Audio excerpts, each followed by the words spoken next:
Happy birthday Dua, happy birthday Dua. രാധുവ കുട്ടി നീക്കണുള്ളൂ. ഇതാളെ ബർത്ത്ഡേ ആണ്. പുതിയ ഡ്രസ്സൊക്കെ ഇട്ടിട്ട് ദുവ അംഗൻവാടിക്ക് പോവില്ലേ? ഇല്ലേ ദുവ? പോവില്ലേ? ഹലോ ഫ്രണ്ട്സ്, അസ്സലാമലൈക്കും. എന്തൊക്കെയുണ്ട് വിശേഷം? എല്ലാവരും സുഖമായിരിക്കുന്നു വിചാരിക്കുന്നു. അപ്പം ഇന്ന് എൻ്റെ രണ്ടാമത്തെ മോളുടെ ബർത്ത്ഡേ ഉണ്ടോ. ഫസ്റ്റത്തെ ആൺകുട്ടിയാണ്, രണ്ടാമത്തേത് മോളാണ്. അവളുടെ ബർത്ത്ഡേ ആണ്. അപ്പോൾ അവൾ രാവിലെ എണീറ്റ് ഞങ്ങൾ വിഷ് ചെയ്തൊക്കെ ചെയ്തു. പിന്നെ ഡ്രസ്സൊക്കെ മാറ്റി അവൾ അംഗൻവാടിക്ക് പോവാണ്. കുട്ടികൾക്ക് സ്വീറ്റ്സൊക്കെ കൊടുക്കണം. അപ്പോൾ അംഗൻവാടിക്ക് പോകാൻ റെഡിയായി നിൽക്കുകയാണ്. ശരിക്കും പറഞ്ഞാൽ കൊറോണ ടൈമിന് കേട്ടോ അവളെ ഞാൻ പ്രഗ്നൻ്റ് ആയിരുന്നത്. അപ്പോൾ ഞാൻ ഗൾഫിലായിരുന്നു.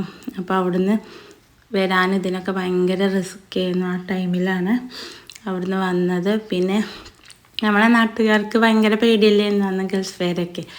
അപ്പോൾ അങ്ങനെ കുറേ സംഭവങ്ങളൊക്കെ ഉണ്ടായിരുന്നു. അപ്പോൾ പ്രസവിക്കുന്ന സമയത്താണെങ്കിൽ തന്നെ മാസ്ക് നിർബന്ധമായിരുന്നു. അപ്പോൾ ഓപ്പറേഷനും കൂടി ആയതുകൊണ്ട്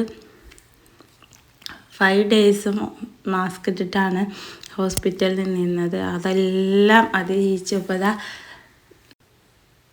ഇപ്പോൾ ഇന്ന് ജൂലൈ 23 ഇവരുടെ ബർത്ത്ഡേ ആണ്.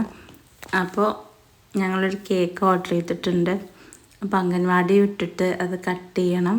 പിന്നെ വീട്ടിലുള്ളവർ മാത്രമേ ഉള്ളൂ കേട്ടോ. ഞങ്ങൾ ഫസ്റ്റ് ബർത്ത്ഡേ എല്ലാവരെയും വിളിച്ച് ആഘോഷിച്ചായിരുന്നു. പിന്നെയൊക്കെ ഒരു കേക്കിൽ ഒതുക്കും, അത്ര മാത്രമേ ഉള്ളൂ.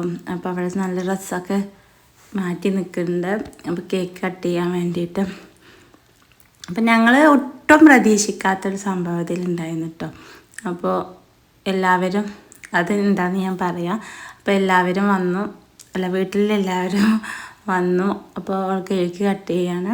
പിന്നെ ഓരോരുത്തരായിട്ട് അവൾക്ക് ഇങ്ങനെ കേക്ക് കൊടുത്തു.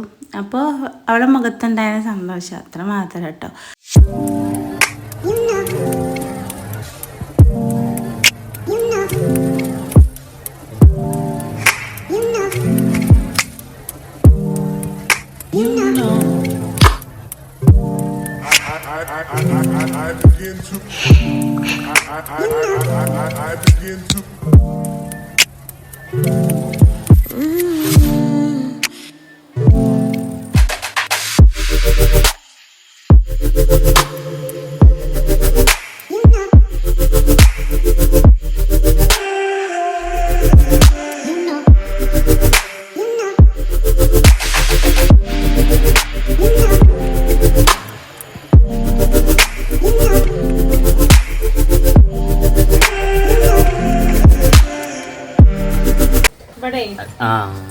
പകുതിയോ? പകുതി ഉണ്ടാവില്ലേ? ഇതിലെന്തോണ്ടല്ലോ?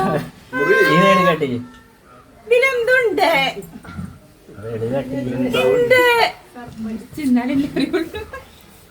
ഇതിലെന്തോണ്ടിട്ടോ?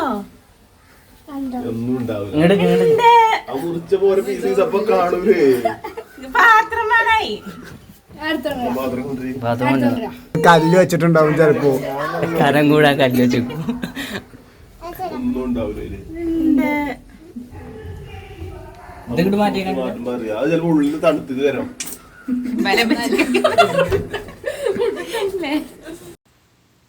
ഇപ്പോൾ ഒട്ടും പ്രതീക്ഷിക്കാത്തൊരു ഗിഫ്റ്റ് ഉണ്ടായിട്ടോ കേക്കിൽ. ഇത് എനിക്കറിയില്ലായിരുന്നു. എനിക്ക് കുട്ടികൾക്കൊന്നും ഇതറിയില്ലായിരുന്നു. അപ്പോൾ അവർ സെൻറ്റർ കട്ട് ചെയ്യാൻ പറഞ്ഞപ്പോൾ, കേക്ക് ഓർഡർ ചെയ്തത് ഞാനല്ല, അപ്പോൾ അവർ കട്ട് ചെയ്യാൻ പറഞ്ഞപ്പോൾ എനിക്കൊന്നും ഓടിയില്ല. പിന്നെ അത് കട്ട് ചെയ്ത് വന്നപ്പോൾ അത് കട്ട് ചെയ്യാൻ പറ്റണില്ല. അതിൻ്റെ ഉള്ളിൽ എന്തോ വെച്ചിട്ടുണ്ടായിരുന്നു. അപ്പോൾ എടുത്തു നോക്കിയപ്പോൾ അതൊരു ഫോണാന്ന് പറഞ്ഞു. അപ്പോൾ അവർ എൻ്റെ ബോക്സൊക്കെ മാറ്റിയിട്ടുണ്ടായിരുന്നു. അപ്പോൾ ഒട്ടും പ്രതീക്ഷിച്ചില്ല. ചിലപ്പോൾ ബോക്സ് ആക്കാരം പ്രാങ്ക് ആക്കാരം എന്നൊക്കെ വിചാരിച്ചു. അപ്പോൾ നോക്കുമ്പോൾ എൻ്റെ ഫോൺ കംപ്ലൈൻ്റ് ആയിട്ട് കുറേ ആയിരുന്നു കേട്ടോ. അപ്പോൾ അത് ശരിയാക്കി ഇങ്ങനെ കൊണ്ടടക്കിയിരുന്നു. അപ്പോൾ വരും എന്നറിയായിരുന്നു ഫോണ് എന്തെങ്കിലുമൊക്കെ കിട്ടുമെന്നറിയാം. അപ്പോൾ അത് കേക്കിൽ വരുന്ന ഒരിക്കലും പ്രതീക്ഷിച്ചില്ല. ഭയങ്കര ആഗ്രഹമായിരുന്നു കേട്ടോ ഒരു ഐഫോൺ ഉപയോഗിക്കണമെന്ന്.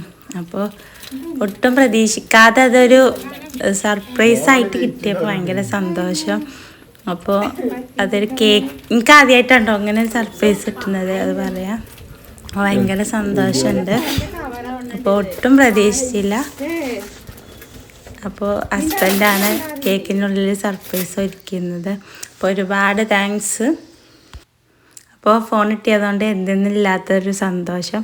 പിന്നെ ഞങ്ങൾ കുറച്ച് ചായ പരിപാടിയിലൊക്കെ സമൂസയും കട്ട്ലേറ്റും ചായയൊക്കെ ഉണ്ടായിരുന്നു. അപ്പോൾ അതൊക്കെ കുടിച്ചു. അപ്പോൾ ഇത്രയുള്ള വീഡിയോ ഇഷ്ടപ്പെട്ടാൽ ലൈക്ക് ചെയ്യുക, ഷെയർ ചെയ്യുക, കമൻറ്റ് ചെയ്യുക.